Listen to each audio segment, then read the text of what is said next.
There are actually 40 or so subterranean settlements in the area, although only a few are open to the public.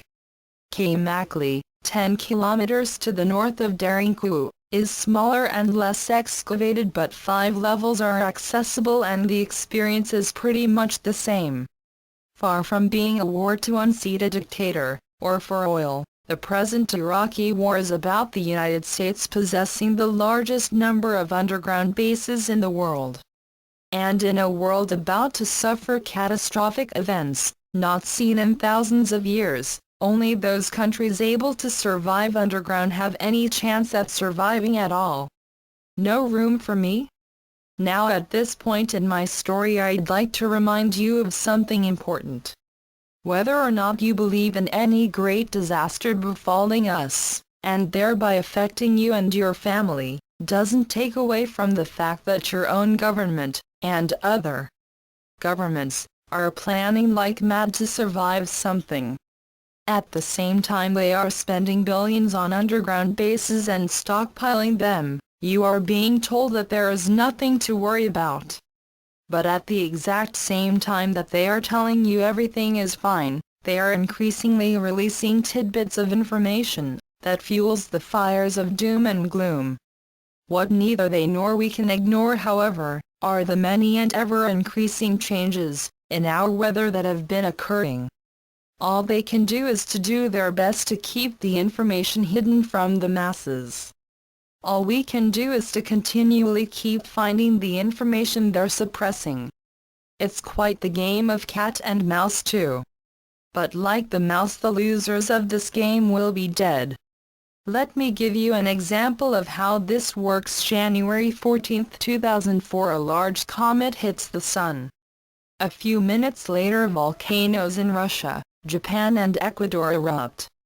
On the nightly news programs no mention is made of either the comet hitting the Sun or the volcanic eruptions. During the following 3 days there are exactly 5 stories that can be found on the internet relating to the volcanoes, none on the comet hitting the Sun. Now, were these newsworthy stories? Was there a cause and effect happening between the Sun being hit by a comet, and volcanoes erupting on Earth? Well, the answers aren't going to be found in the popular press or in our universities, but there are many scientists out there that are now and have been sounding the alarm. And my point is this. Though information is being suppressed, it is by no means being totally shut off by the government. Quite the opposite in fact has been happening. The strategy that the government has chosen is to 1. Ensure that the brightest minds will be protected in underground facilities. 2.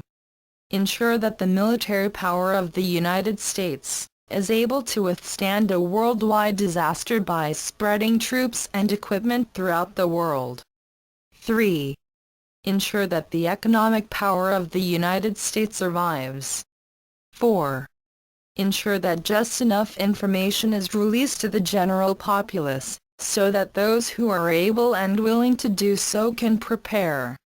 If anyone is willing to find fault with the government, in how they have gone about achieving these goals, in the past 30+ years, I'd defy them to come up with a better plan.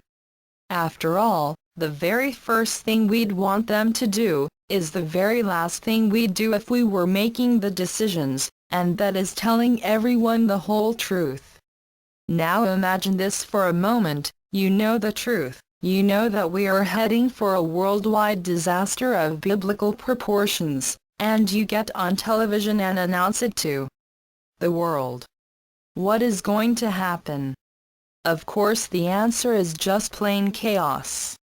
So what would the truth accomplish, with the end effect being a total shutdown of basic human services, including emergency services and transportation of food?